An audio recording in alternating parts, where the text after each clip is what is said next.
Selamat pagi Bapak Ibu dan salam sejahtera untuk kita semua.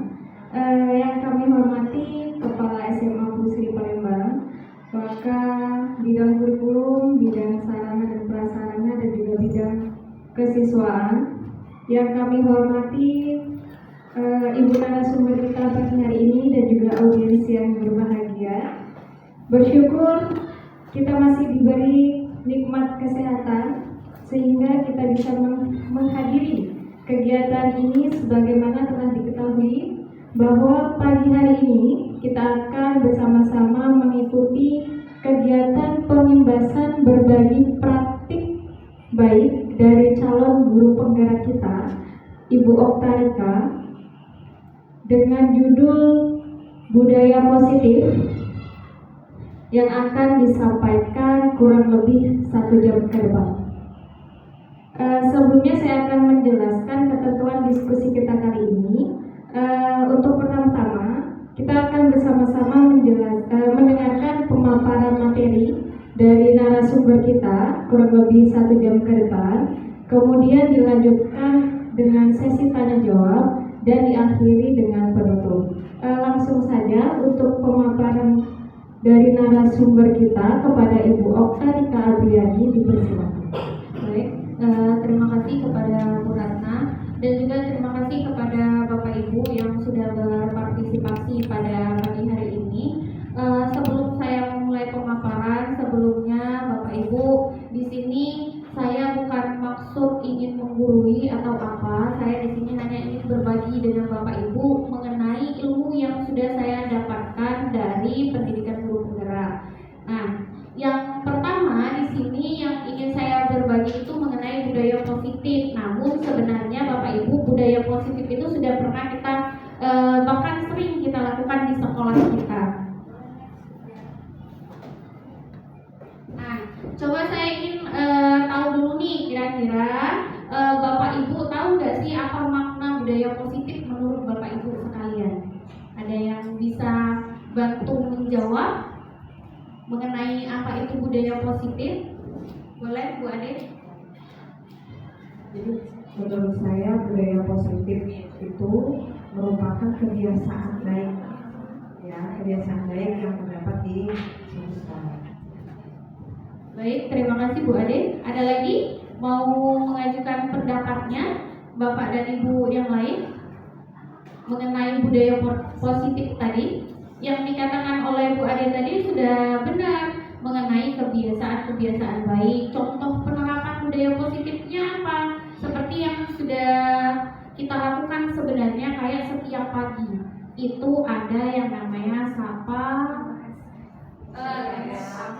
senyum, sapa, salam. Nah, itu hal yang selalu kita lakukan setiap pagi hari ketika anak-anak datang, kita menyambut anak-anak melakukan itu sudah termasuk yang namanya budaya positif. Nah, ini makna atau pengertian dari budaya positif itu sendiri. Jadi budaya positif itu ialah nilai-nilai, keyakinan-keyakinan dan kebiasaan-kebiasaan di sekolah yang berpihak pada murid. Jadi agar murid dapat berkembang menjadi pribadi yang kritis, penuh hormat dan bertanggung jawab. Karena di dalam pembelajaran yang saya dapat di sini bahwasannya pendidikan itu menurut Ki Hajar Dewantara, jadi kita itu tujuan pendidikannya itu harus berpihak kepada murid, ya. Jadi bukan berarti berpihak kepada murid yang mengontrol sepenuhnya, tidak, tapi tetap kontrol penuhnya tetap berada di gurunya. Dalam menciptakan budaya positif di sekolah itu tidak dapat berdiri sendiri. Kenapa? Contoh seperti yang 5S itu tidak mungkin hanya beberapa guru saja yang melakukan, guru yang lainnya tidak, karena semua warga sekolah itu harus terlibat biar budaya positifnya itu berjalan dengan semestinya. Tidak bisa hanya misalkan kepala sekolahnya saja, tidak bisa, karena membutuhkan guru dan juga murid, bahkan juga orang tua di dalam pelaksanaannya. Itu next. Nah, kalau budaya positif sendiri berdasarkan dengan tujuan pendidikan menurut Ki Hajar Dewantara, yang dimana menuntun segala kodrat yang ada pada anak-anak. Di sini anak-anak itu Bapak Ibu ada yang namanya kodrat keadaan. kodrat keadaan itu terbagi menjadi dua.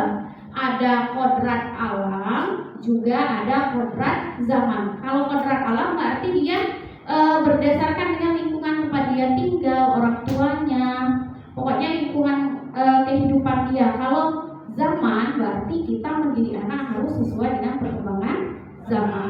Misal nih, kan sekarang zamannya teknologi itu sudah semakin maju. Tidak mungkin dengan teknologi yang sudah semakin maju kita masih banyak melakukan pengajaran menggunakan ceramah, walaupun ceramah itu memang masih tetap dilakukan, tidak bisa dipisahkan, tapi itu tadi harus disesuaikan juga dengan zaman yang anak itu ada pada saat ini. Begitu. Terus agar mereka dapat mencapai keselamatan dan kebahagiaan yang setinggi-tingginya, baik sebagai manusia maupun sebagai anggota masyarakat, sebenarnya sama seperti halnya ketika anak-anak kita ada masalah.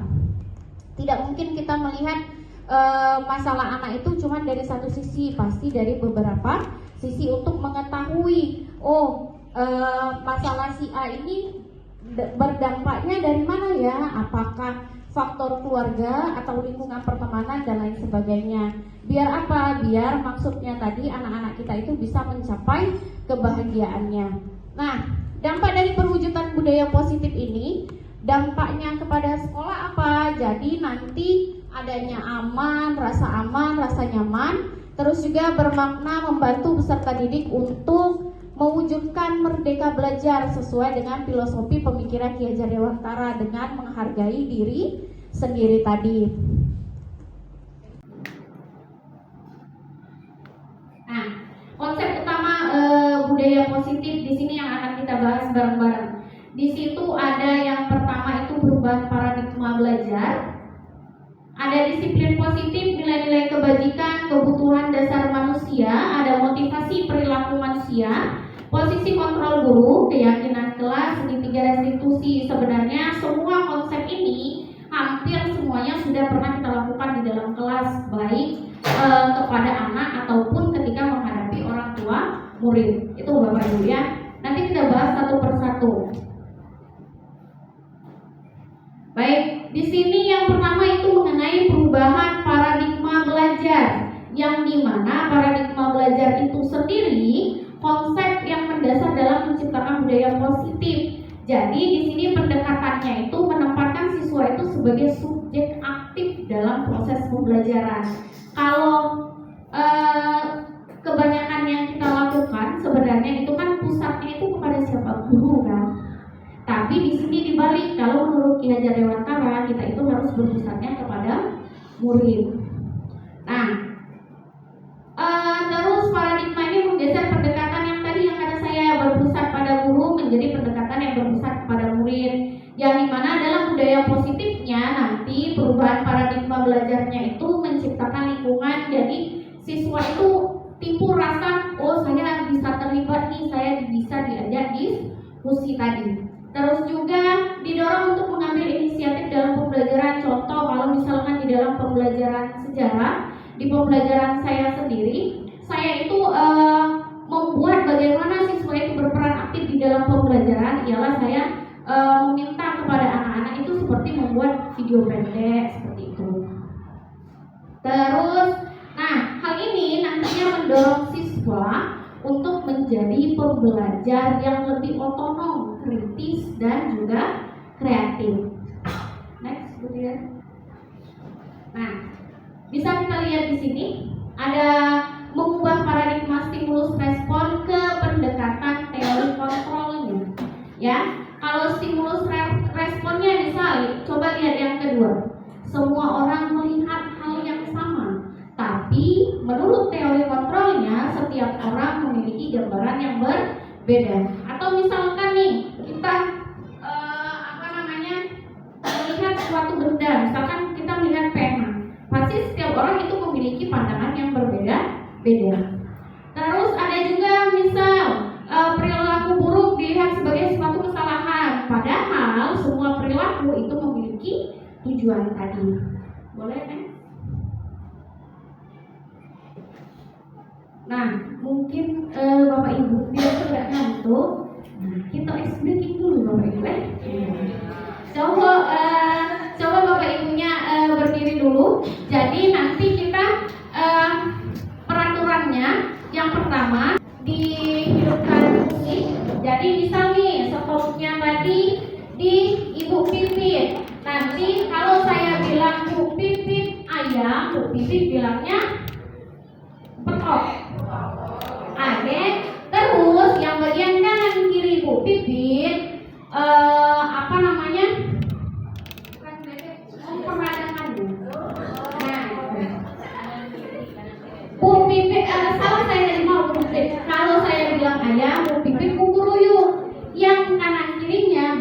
Nah, tapi harus berbarengan. Misal, kalau saya bilangnya kalau kambing tuh agak susah, kayak mau dia ekspresinya tuh.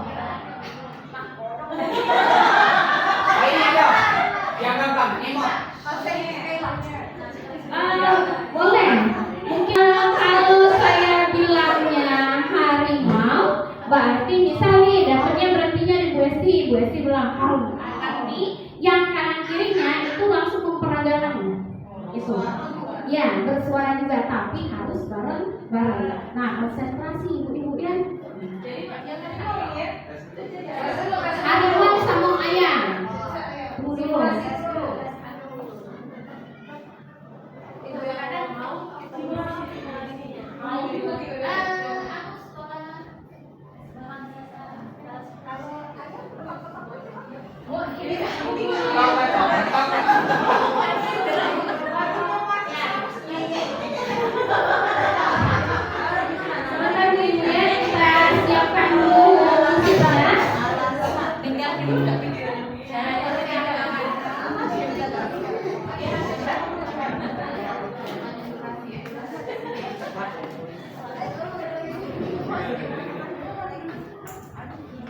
Misal, kalau saya bilangnya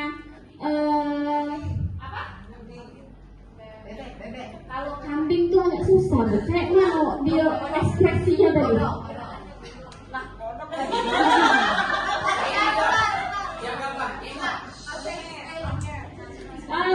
Boleh. Kalau saya bilangnya harimau, berarti misalnya dapatnya berhentinya di Bu Esti bilang kaum. Tapi yang kanan kirinya itu langsung memperagakannya. Itu. Ya, bersuara juga, tapi harus bareng-bareng. Nah, konsentrasi ibu-ibu ya. Jadi yang tadi ngomong ya. Harimau sama ayam. Tunggu dulu. Ingat stopnya di mana? Berarti misal stopnya tiba-tiba lagunya berhenti, stop di Bu Esti. Nah, Bu Esti siap-siap. Bu Loka sama Bu Pipit harus konsentrasi. Kalau Bu Esti lama ngomong berarti sejimoan dulu.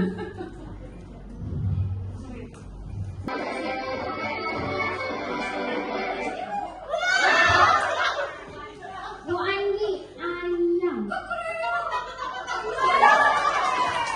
Ibu cuma yang kanan kiri. Lain.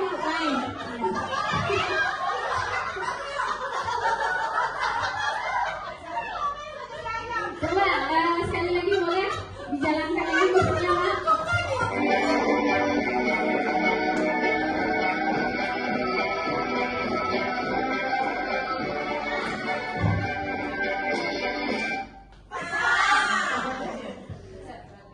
Ibu Pipit jadi monyet tadi. Harimau.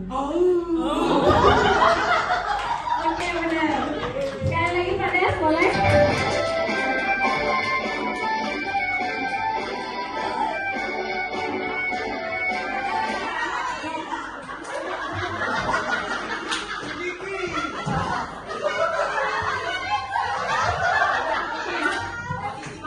Boleh, posisi matinya masih di Bu Kiki. Nanti berarti yang memperagakannya itu ialah Pak Sony sama Pak Sandi. Ayam Bu Kiki. Oke. Boleh satu kali lagi ya Bapak Ibu ya. Boleh.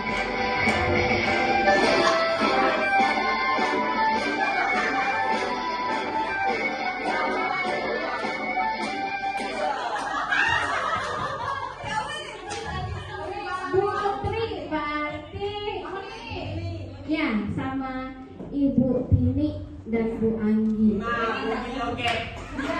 Harimau Bu.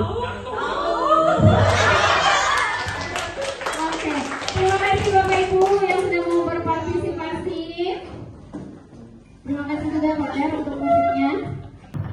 Baik, kita lanjutkan. Yang kedua itu mengenai mengenai yang namanya disiplin positif. Jadi disiplin positif di sini suatu pendekatan untuk menerapkan disiplin dari diri anaknya tanpa ada hukuman dan hadiah. Padahal kita di sekolah selalu ada yang namanya punishment dan reward. Mengapa kok tidak boleh adanya hukuman dan hadiah? Nanti kita bahas setelah ini. Ditakutkan karena adanya hukuman dan hadiah tadi. Kalau hukuman ditakutkan anaknya nanti mengalami ketidaknyamanan. Terus juga misalkan kalau hadiah takutnya anaknya itu dia ingin melakukan sesuatu karena hadiah, bukan karena keinginan dirinya sendiri itu. Nah, maaf belum. Disiplin positif itu perlu diterapkan di dalam lingkungan keluarga maupun di lingkungan sekolah. Dengan menerapkan disiplin positif diharapkan tindakan kekerasan itu dapat dihindari. Jadi di dalam disiplin positif, kalau menurut Ki Hajar Dewantara, yang dimana itu terdapat yang namanya disiplin diri yang memiliki motivasi internal, di mana seseorang mampu menggali potensi yang ada dalam dirinya menuju pada suatu tujuan yang dihargai dan bermakna. Jadi kalau berdasarkan semuanya menurut Ki Hajar Dewantara, pendidikan itu harus berdasarkan, kita itu harus berpihak kepada anak, harus disesuaikan dengan kodrat keadaan anaknya tadi. Nah, tapi di sini disiplin positif ini bisa menimbulkan yang namanya harus berdasarkan nilai-nilai kebajikan. Nilai-nilai kebajikan itu seperti apa? Nanti kita bahas setelah ini. Salah satunya seperti jujur, bertanggung jawab, itu termasuk ke dalam nilai-nilai kebajikan. Next. Nah, nilai-nilai kebajikan, jadi nilai-nilai kebajikan itu ialah sifat-sifat positif manusia yang merupakan tujuannya yang ingin dicapai setiap individu tadi ya. Nah, kalau menurut dari Dr. William Glasser pada teori kontrolnya, dia mengatakan bahwasannya setiap perbuatan pasti memiliki tujuan. Dan juga selanjutnya kalau menurut Diane Gosler mengemukakan bahwa dengan mengingat nilai-nilai kebajikan yang diyakini seseorang, maka motivasi intrinsiknya itu akan terbangun. Di sini saya sebenarnya nilai-nilai kebajikan kalau berdasarkan institusi atau organisasi itu banyak, Bapak Ibu ya. Ada 7. Tapi di sini saya hanya mengambil 2 saja sebagai contoh. Kalau profil pelajar Pancasila pasti kita sudah tahu, karena di dalam kurikulum Merdeka kita harus menerapkan yang namanya profil pelajar Pancasila. Apa nilai-nilai yang berada di dalam profil pelajar Pancasila itu termasuk ke dalam nilai-nilai kebajikannya. Nah, terus ini ada Evolve Primary Years Program. Jadi ini biasanya digunakan untuk tingkat TK sama SD. Mengenai sikap muridnya sebenarnya bisa kita adopsi juga ke tingkat SMA, karena di situ ada toleransi, rasa hormat, integritas, mandiri, menghargai, antusias, empati, kreativitas, keingintahuan, percaya diri, komitmen, dan kerjasama. Sebenarnya semua nilai-nilai kebajikan ini sudah kita lakukan kan di dalam pembelajaran kita kepada anak. Next.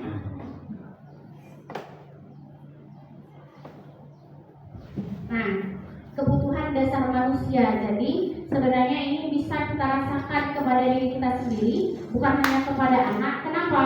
Karena kalau 5 kebutuhan dasar manusia ini bisa terpenuhi di dalam diri kita, maka hidup kita akan bahagia. Itu. Yang mana ketika seorang murid melakukan suatu perbuatan yang bertentangan dengan nilai-nilai kebajikan atau melanggar peraturan, hal itu sebenarnya dikarenakan gagal memenuhi kebutuhan dasar. Misal, kita sering menemukan anak-anak itu yang kayaknya cari perhatian kepada kita, Bapak Ibu. Kemungkinan di rumahnya dia kurang merasakan kasih sayang dan rasa diterima. Kalau dia di sekolah, kalau dia bercerita sama kita menerima dia. Terus juga ketika dia bercerita, kita mendengarkan, itu dia merasa disayang.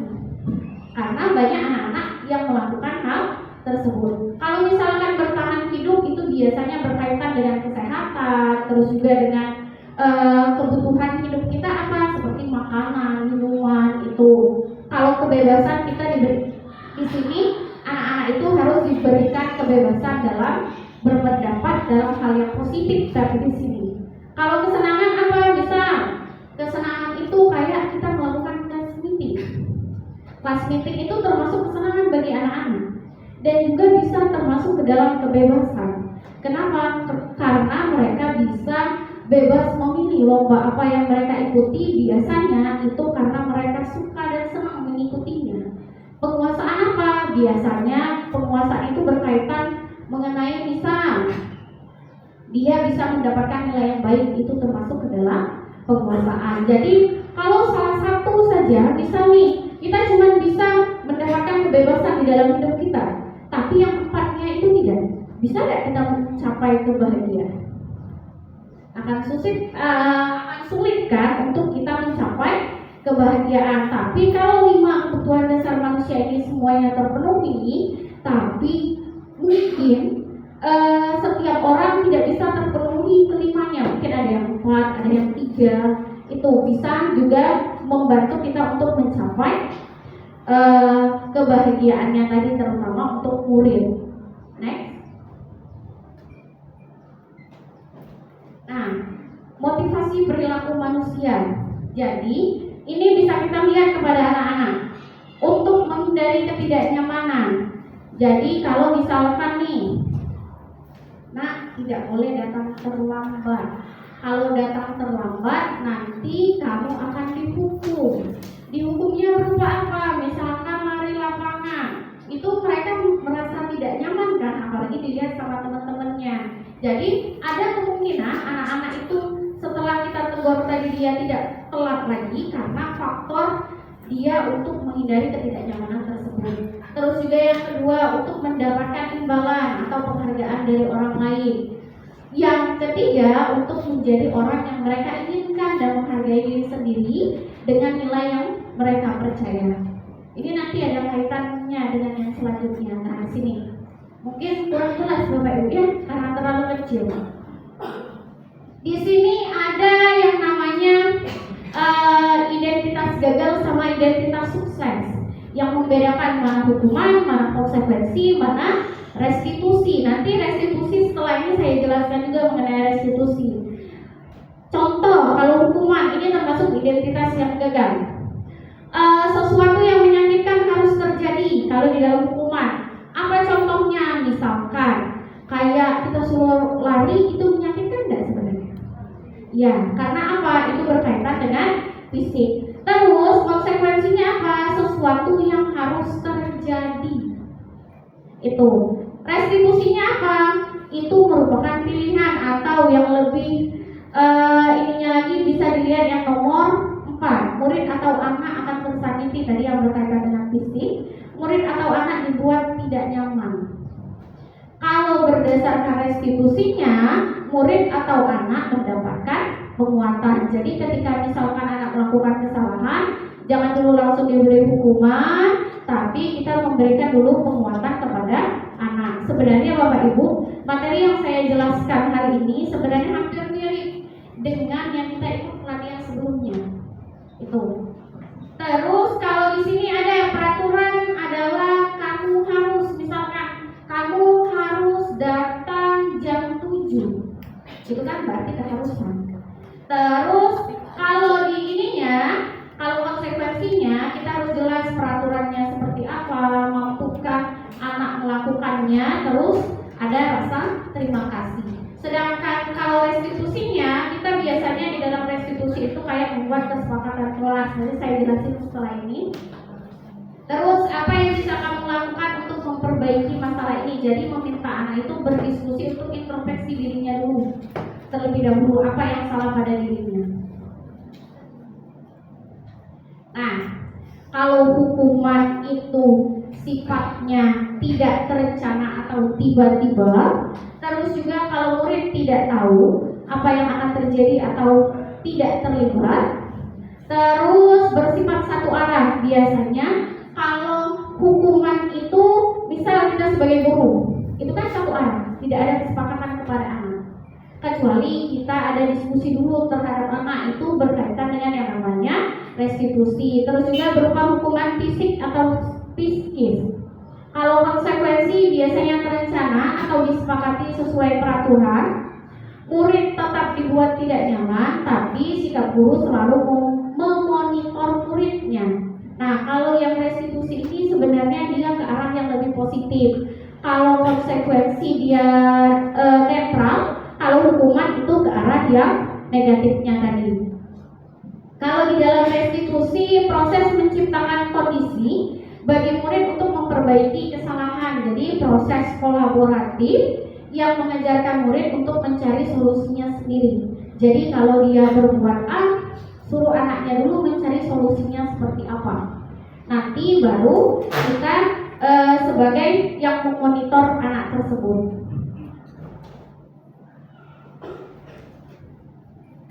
Nah, ini 5 posisi kontrol dulu sebelum saya menjelaskan. Coba menurut Bapak Ibu sekarang di posisi yang kemana?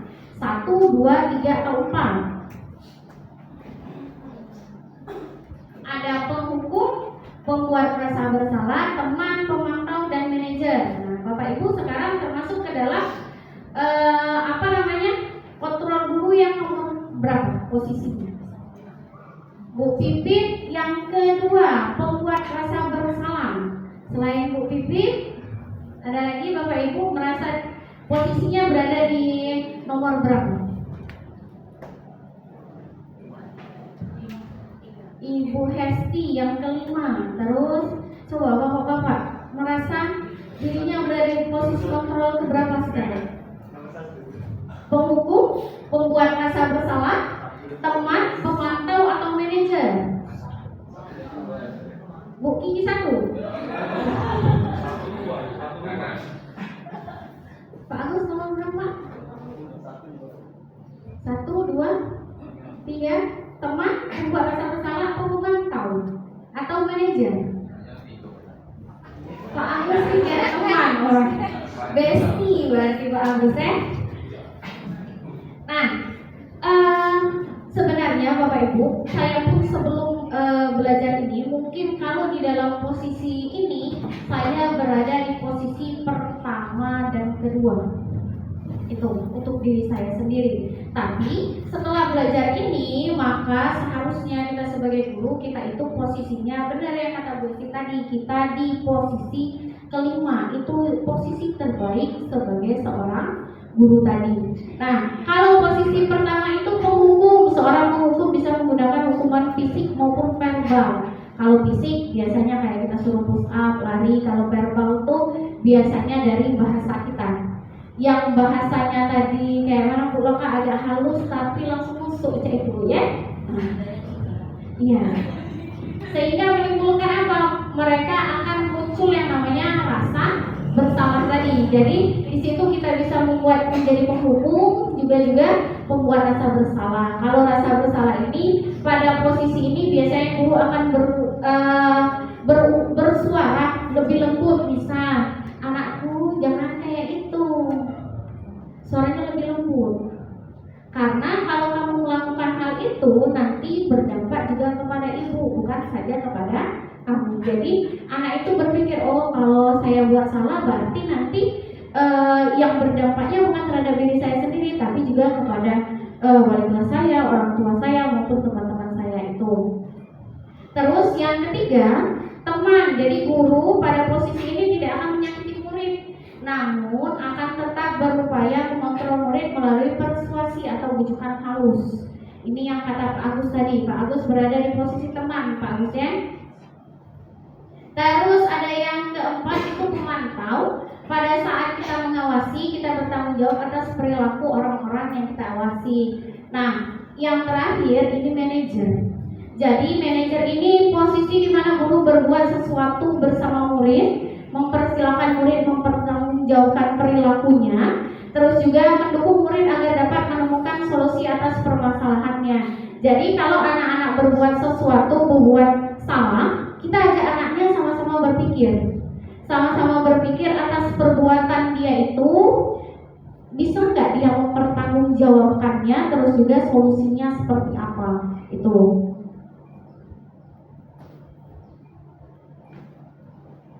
Nah, ini salah satu contoh kalimatnya Bapak Ibu ya. Saya kecewa sekali dengan kamu, itu yang namanya membuat orang merasa bersalah. Terus penghukum, kamu tidak pernah benar melakukannya. Kalau teman, ayo lakukan demi ibu atau bapak. Terus juga kalau memantau, apakah kamu mau mendapatkan stiker bintang hari ini. Jadi anak itu melakukan segala sesuatu itu berdasarkan instruksi dari gurunya. Terus kalau manajer, bagaimana kamu bisa menyelesaikan masalah ini. Jadi kita meminta anak itu kalau dia buat salah, berpikir dulu kesalahannya apa, terus juga bagaimana cara dia mempertanggungjawabkannya, terus solusinya itu seperti apa. Terus yang terakhir ini berkaitan dengan penghukum juga, kamu selalu yang paling akhir.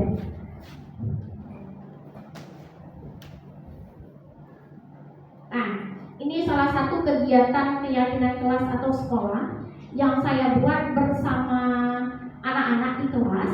Jadi di sini kalau keyakinan sekolah atau kelas itu merupakan hal yang penting untuk menentukan tujuan yang akan dicapai bersama. Jadi kesepakatannya itu bersama. Misal kita di dalam kelas, nah selama pelajaran ibu apa saja yang harus kita lakukan, yang boleh dan yang tidak boleh. Misal kalau pembelajaran itu harus aktif, anak-anak harus berperan aktif. Itu kesepakatan antara saya sama murid, bukan kesepakatan sepihak dari saya. Misalkan lagi atau keyakinan kelasnya itu, Bu, kalau sebelum dan sesudah belajar kita harus berdoa. Itu awalnya itu peraturan dari kita dulu kan. Tapi sekarang setelah belajar saya pun meyakini bahwasannya ada perbedaan antara peraturan dan keyakinan kelas yang nanti akan kita bahas juga setelah ini. Nah, di sini mengapa dinamakan keyakinan kelas atau sekolah, yang dimana manakala sudah adanya keyakinan kelas maka dipupuk adanya kesadaran setiap warganya.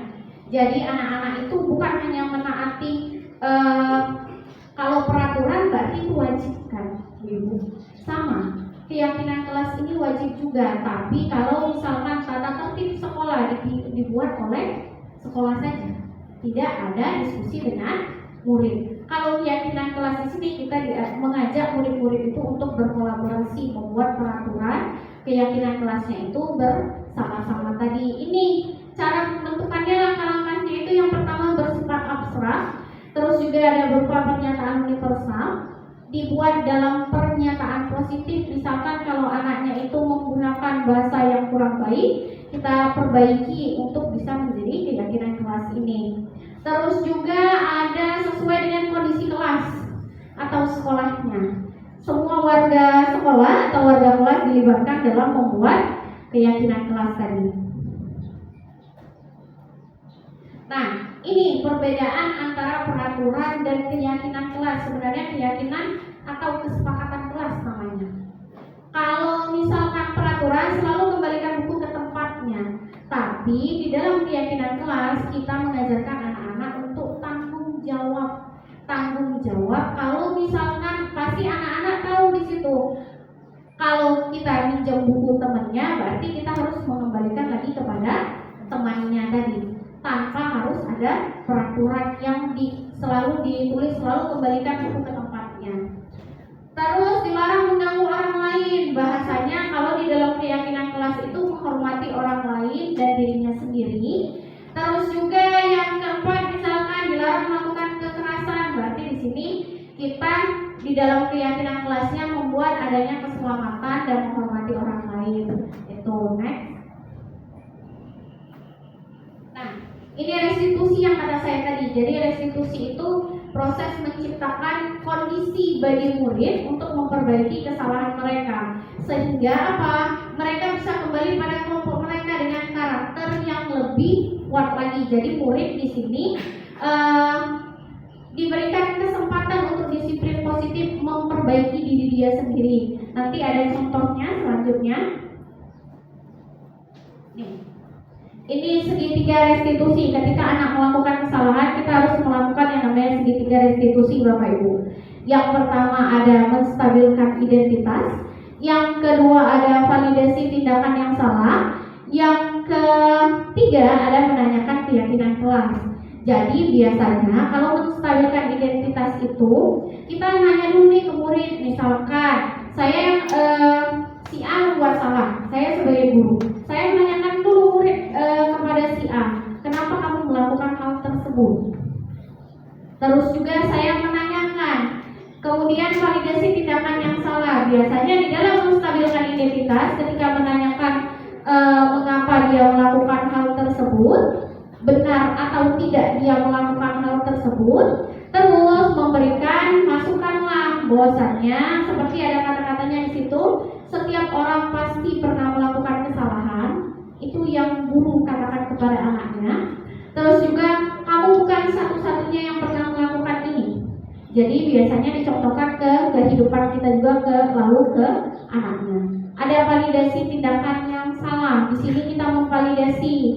Kamu tentu punya banyak alasan mengapa melakukan itu.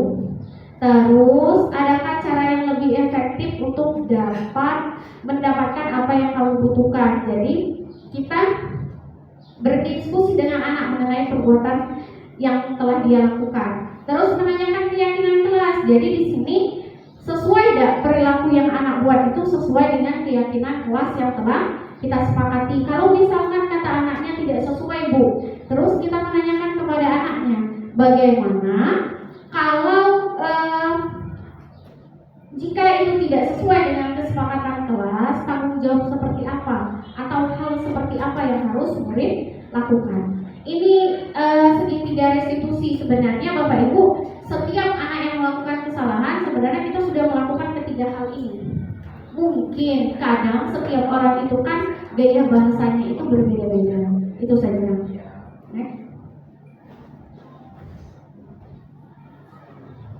Nah, ini yang saya jelaskan tadi. Jadi di sini berbuat salah itu wajar di dalam percakapannya. Tidak ada manusia yang sempurna. Jadi seperti ibu bapak juga pernah melakukan itu, ibu bapak tidak mau mencari siapa yang salah. Terus juga kamu berhak merasakan begitu. Jadi dibuat anak itu walaupun dia salah, tapi kita harus menetralkan dulu keadaannya, biar anak itu tidak merasa tertekan nantinya. Ini validasi yang salah seperti yang sudah saya sebutkan tadi.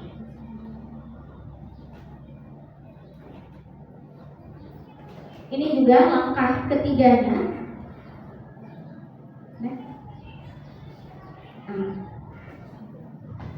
Mungkin Bapak Ibu dari hal yang dari semua hal yang sudah saya jelaskan tadi mengenai budaya positif, di dalam penerapannya nanti di dalam budaya positif itu kan ada disiplin positif.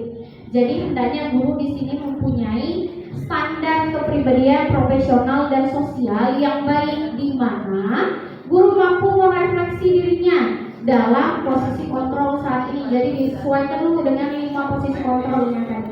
Terus bagaimana perjalanan dirinya sebagai seorang manajer, karena kita sebagai guru wajib berada di posisi kontrol sebagai manajer tadi, yang dimana guru harus menuntun murid menjadi insan yang mandiri, bertanggung jawab, merdeka, dan mewujudkan profil pelajar Pancasila.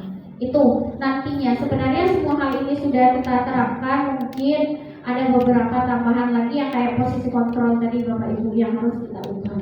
Mungkin itu saja presentasi dari saya. Nanti apabila ada yang ingin ditanyakan kami persilakan. Terima kasih.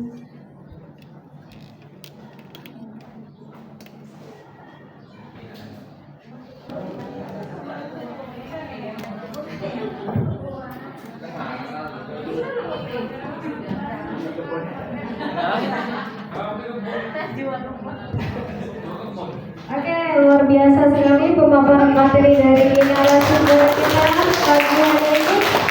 Masya Allah.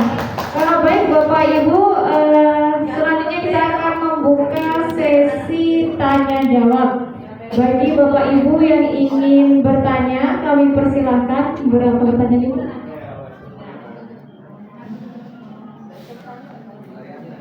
Oke, kami persilahkan untuk 3 pertanyaan. Pertanyaan pertama kepada Ibu Desi, dipersilakan.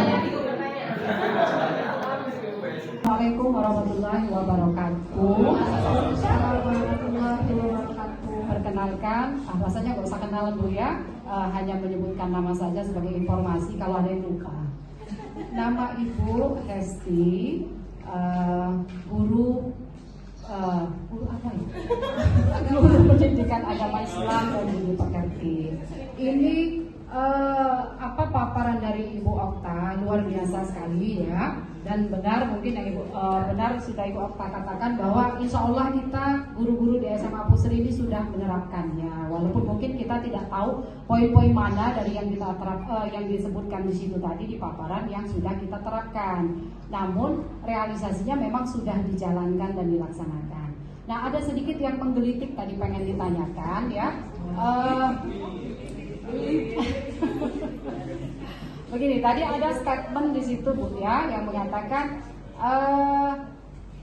jika ada anak yang melakukan suatu kesalahan maka tanpa hukuman dan tanpa hadiah. Nah, jadi timbullah pertanyaan saya seperti ini.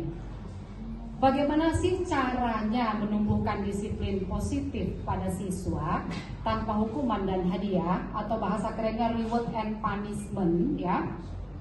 Karena pada faktanya sudah diberi sanksi atau hukuman pun masih banyak pelanggaran yang terjadi, berulang dan menular seperti itu. Nah, jadi saya minta pendapat Ibu ya, apa sih solusi yang harus dilakukan yang terbaik ya kita sebagai guru. Jadi anak ini kalaupun dia melakukan suatu, bukan kesalahan tepatnya ya, bahasa halusnya kekeliruan, itu tidak berulang ya, tidak menularkan juga kepada orang lain lagi. Terima kasih. Wassalamualaikum warahmatullahi wabarakatuh. Oke, kita tampung dulu satu pertanyaan dari Ibu Hesti. Untuk pertanyaan kedua, Pak Daryanto, dipersilakan. Saya mengajar matematika, Ibu. Ya. Jadi yang pertama, pemaparan dari Ibu Okta tentang budaya positif ini menurut kami luar biasa.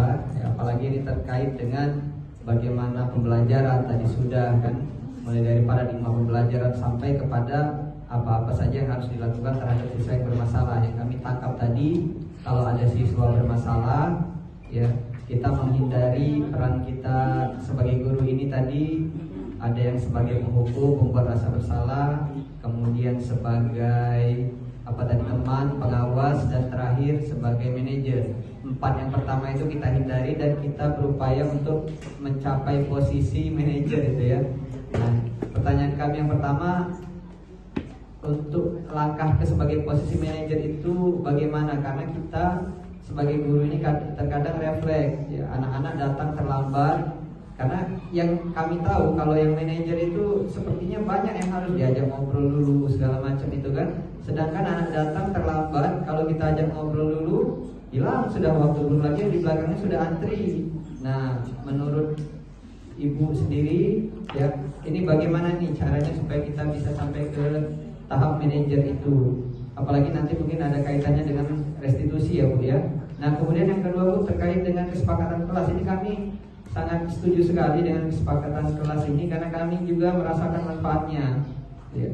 Kadang ada di antara peraturan sekolah mungkin yang sifatnya umum, namun tidak terlalu khusus ketika sudah masuk ke ranah kelas. Seperti tadi misalnya yang inilah yang khusus lah, misalnya kita di kelas karena kita menggunakan modul cetak, misalnya anak-anak harus pakai modul cetak, harus bawa modul cetak. Yang tidak bawa bagaimana nih? Nah, itu disepakati di kelas. Nah, terkadang kita dalam membuat kesepakatan kelas itu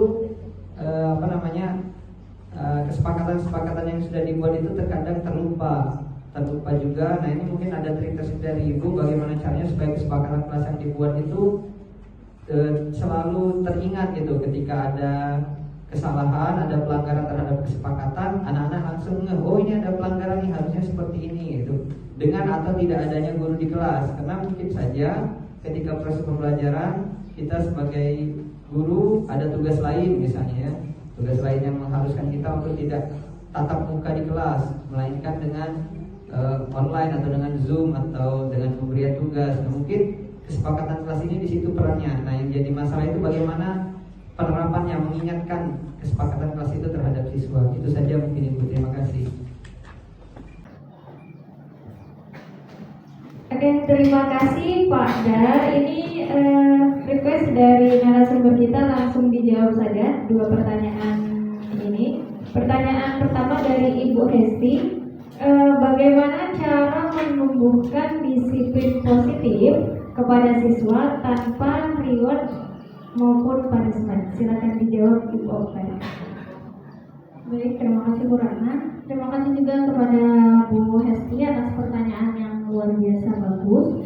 Jadi kalau ditanya bagaimana cara agar tidak melakukan yang namanya hukuman dan penghargaan tadi Bu, biasanya di dalam pendidikan guru penggerak itu kita diajarkan seperti yang sudah saya jelaskan tadi, kita mengajak anak untuk berkolaborasi terlebih dahulu, terus melakukan yang namanya segitiga restitusi tadi itu. Mungkin itu juga ada kaitannya nanti dengan pertanyaan Pak Daryanto tadi, pertanyaan pertama dan kedua. Jadi kalau untuk biar kita tidak memunculkan hukuman dan penghargaan tadi, dengan melakukan yang namanya segitiga restitusi, berdiskusi dengan anak, sehingga nanti hasil diskusinya itu bisa memunculkan rasa kesadaran sendiri kepada anak. Jadi dia bisa melakukan penerapan disiplin positifnya itu. Bagaimana Bu Esti? Baik, terima kasih Bu Esti. Selanjutnya itu ada pertanyaan dari Pak Daryanto.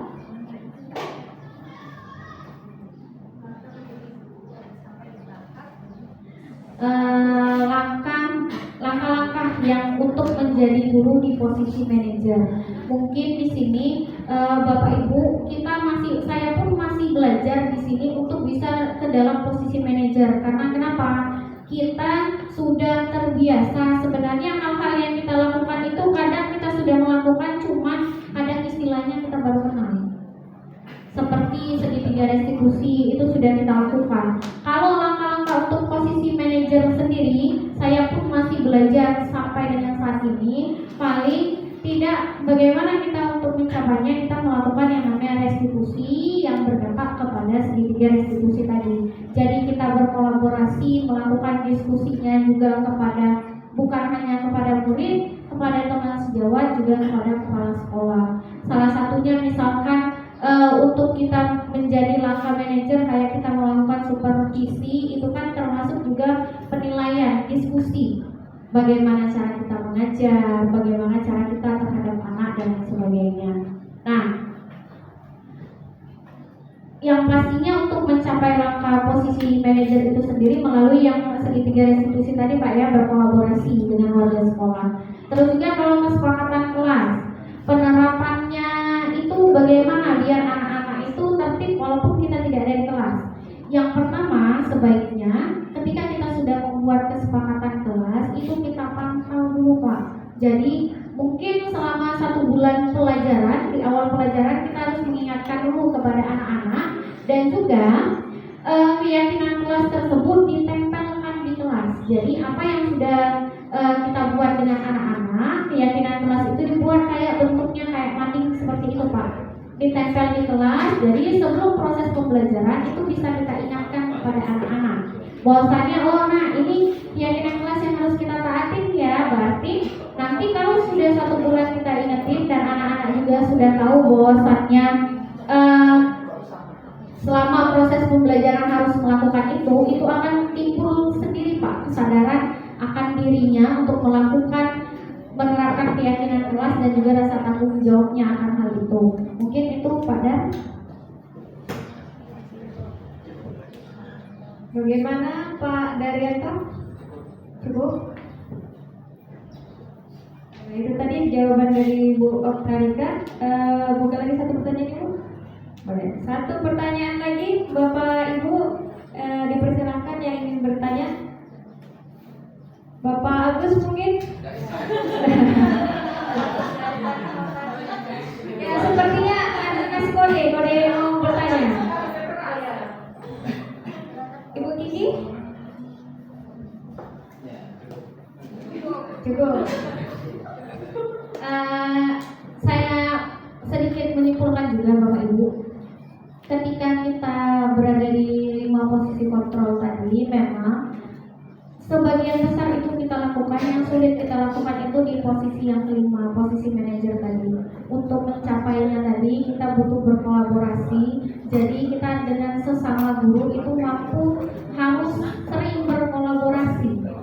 Bukan hanya kita antar guru saja, dengan murid pun, dengan kepala sekolah pun, maupun juga dengan orang tua, biar bisa kita menerapkan sistem pembelajaran atau kegiatan pembelajaran itu yang berdampak kepada budaya positif di sekolah kita. Mungkin itu saja Bapak Ibu. Bagaimana Bapak Ibu? Cukup? Oke, alhamdulillah. Oke, barangkali itu saja pemaparan materi dan juga diskusi kita pada pagi hari ini. Namun sebelum saya menutup diskusi pada pagi hari ini, saya akan membacakan kesimpulan dari materi yang disampaikan oleh Ibu Oktarika tadi, bahwasanya budaya positif adalah nilai-nilai atau kebiasaan di sekolah yang berpihak pada murid agar dapat berkembang menjadi pribadi yang kritis, penuh hormat dan bertanggung jawab. Tujuan membangun budaya positif di sekolah adalah menumbuhkan karakter anak.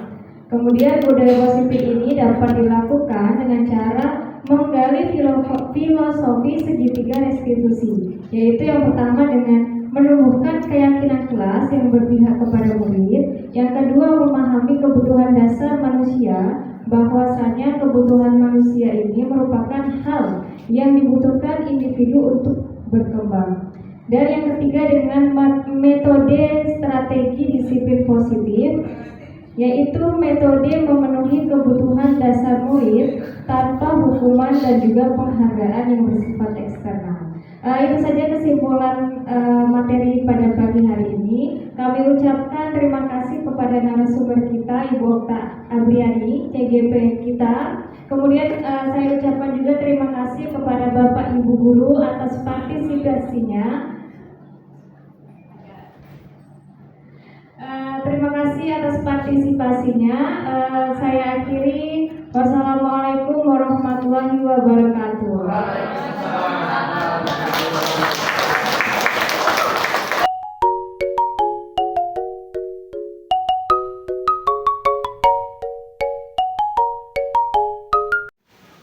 Baiklah, assalamualaikum warahmatullahi wabarakatuh. Waalaikumsalam warahmatullahi wabarakatuh.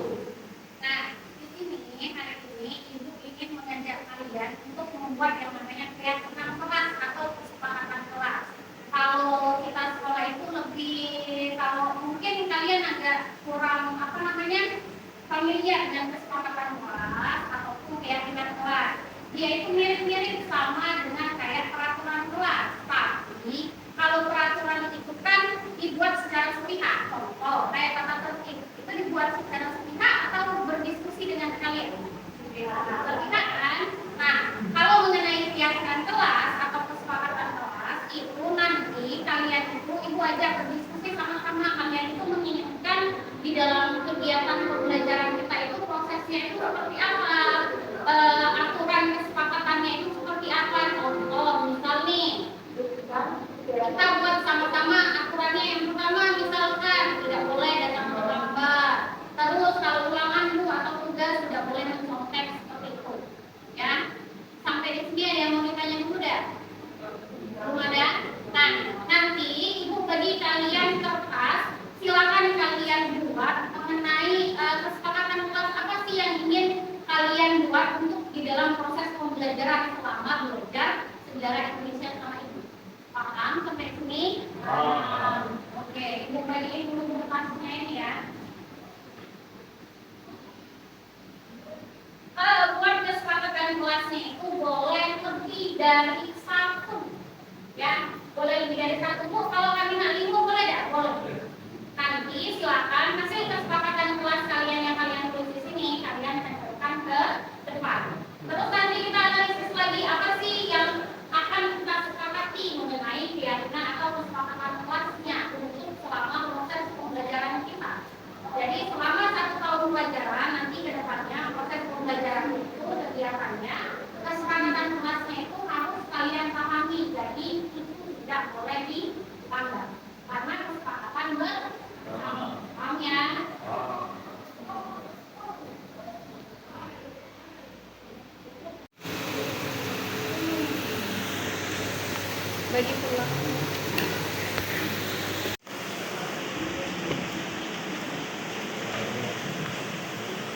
lagi ke belakang ya.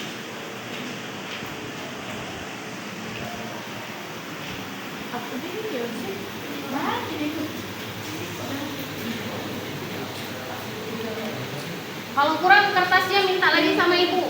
Kalau apa namanya saling menghargai satu dengan yang lain, tidak boleh memotong omongan atau misalnya lagi kalau minjem barang teman itu harus izin dulu. Jadi selama dalam proses pembelajaran itu apa sih yang kalian inginkan? Pembelajarannya itu seperti apa dengan peraturan yang seperti apa yang kalian buat sendiri? Paham? Nanti misalkan Bu, kalau di dalam diskusi kelompok itu semuanya harus bekerja sama, tidak boleh mengandalkan satu orang, bisa. Tidak boleh makan di dalam kelas pada saat proses pembelajaran, boleh. Terserah kalian, buatnya sendiri-sendiri. Lebih dari satu tidak mau 5 tidak apa.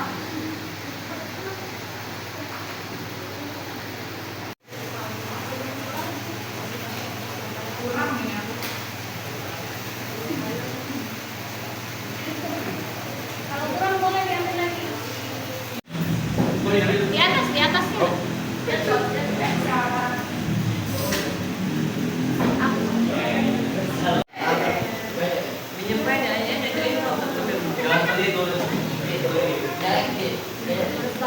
Rapi-rapi susunnya rapi-rapi.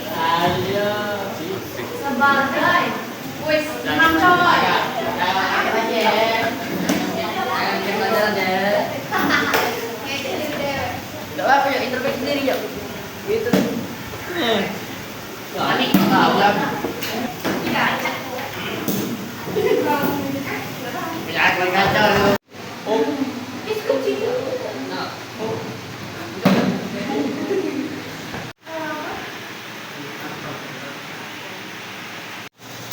Nah, di sini kan kalian sudah membuat nih kesepakatan kelas untuk di kelas kita ini berdasarkan pendapat kalian masing-masing. Jadi nanti di sini ada kata-kata yang bahasanya kurang baik, di sini diperbaiki berdasarkan dari kesepakatan kelas yang kalian inginkan. Nanti kita ibu tuliskan di papan tulis setelahnya, nanti kita sepakatin bersama kira-kira kalian setuju apa tidak dengan bahasa yang sudah ibu perbaiki. Paham ya? Paham.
Nah, dari semua kesepakatan ini kan kalian harus menyetujui dulu nih semua kelas ini setuju apa tidak?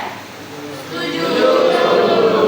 Kalau kalian semuanya setuju akan 8 kesepakatan ini, maka kalian harus menaatinya karena ini kesepakatan bersama, bukan hanya sepihak dari ibu. Paham sampai sini? Paham. Di sini sebagai tanda apa namanya bahwasanya kesepakatan mengenai 8 isi dari kesepakatan kelas di sini, maka di sini ibu sebagai guru mata pelajaran yang menyetujuinya, yang menuntun kalian untuk membuat ini, dan kesepakatan kelasnya ada ketua kelas kan? Ya. Ketua kelasnya nanti juga tanda tangan sini sebagai menyetujui. Paham sampai sini? Paham.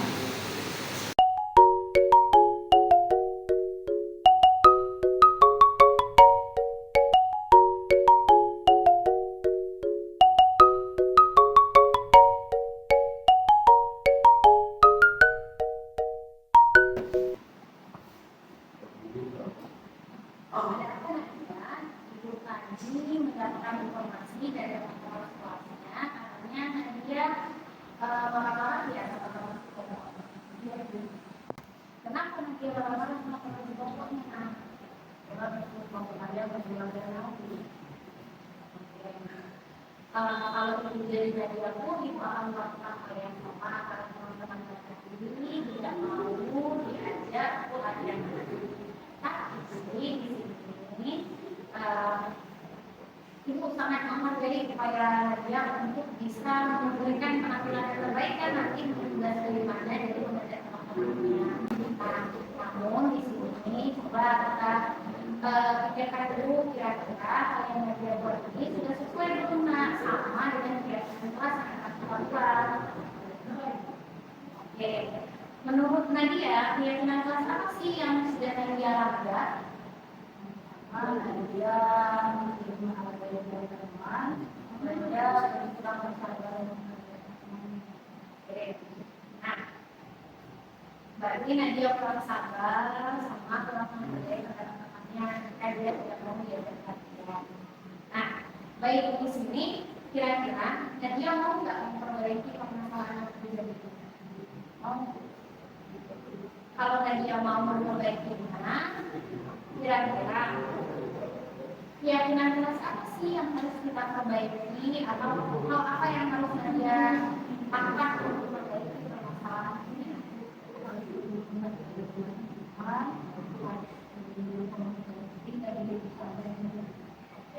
Berarti di sini Nadia harus berkomunikasinya harus dibaik lagi karena Nadia ada sama pokoknya juga.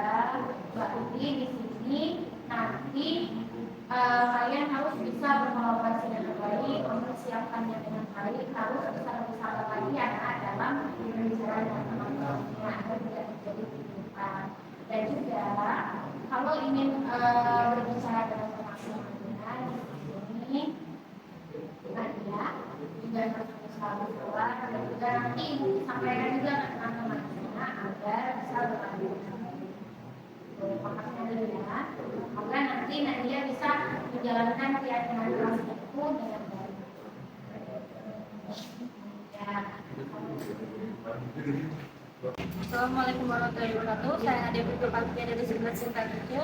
Saya sangat senang diajak berdiskusi oleh Ibu Okta tadi karena dengan berdiskusi tadi saya lebih sabar dan lebih bisa menghargai perkataan teman. Wassalamualaikum warahmatullahi wabarakatuh.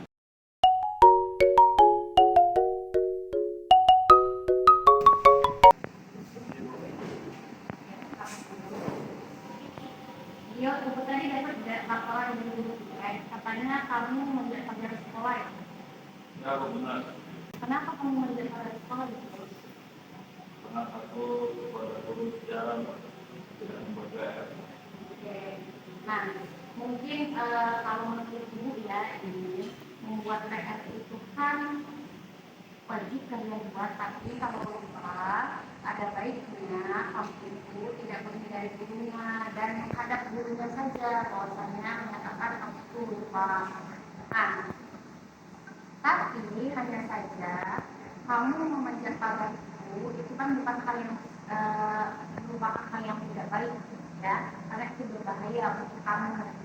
Tapi ibu bersyukurnya di sini tindakan yang kamu lakukan itu tidak lebih buruk lagi dari hal yang telah kamu lakukan. Beruntungnya kamu pada saat itu ketika kamu mengejar pagar kamu tidak terjadi apa-apa. Jadi di sini lain kali nanti kamu tidak usah lagi ya mengejar pagar sama jangan lagi bolos di jam pelajaran. Hadapi saja apa yang yang telah kamu lakukan. Kalau kamu lupa hadapi gurunya, bilang minta maaf bahwasanya kamu lupa untuk jalan tugasnya.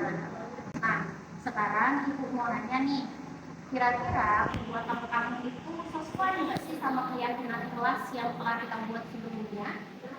Ya.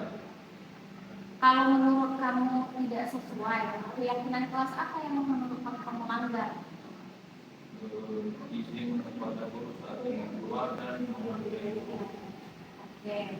Nah, menurut kamu keyakinan kelas itu penting apa enggak? Penting ya. Kalau menurut kamu penting keyakinan kelas yang telah kita buat, jadi seharusnya keyakinan kelas apa sih yang harus kamu perbaiki? Ya, kelas pada guru saat dua jadi guru. Nah, kamu kan udah tahu nih keyakinan yang harus diperbaiki itu harus menghargai guru, menghargai teman, sama juga kalau mau keluar kelas itu harus guru sama guru ataupun sama guru tiket. Nah, di sini kira-kira kamu bersedia nggak untuk memperbaiki apa yang telah kamu perbuat? Bersedia Apa yang harus kamu lakukan kalau kamu bersedia memperbaiki? berubah daripada ingin membuat hal sama. Oke, berarti kamu harus kalau ada PR harus segera dibuat. Terus pun kalau kamu tidak membuat PR harus melapor ke gurunya dan tidak boleh mengajar pagar. Paham ya Gio? Semoga hal ini tidak terjadi lagi. Baik, silakan kamu nanti langsung menghadap guru piket sama guru mata pelajaran sejarahnya untuk meminta maaf dulu atas kesalahan yang telah kamu buat. Silakan. Assalamualaikum warahmatullahi wabarakatuh. Saya Muhammad Giovanni Valeri dari kelas P2A. Saya sangat senang diajak berdiskusi oleh Ibu Okta karena dengan hasil berdiskusi seperti tadi saya lebih bisa bertanggung jawab dan membenarkan perilaku saya. Wassalamualaikum warahmatullahi wabarakatuh.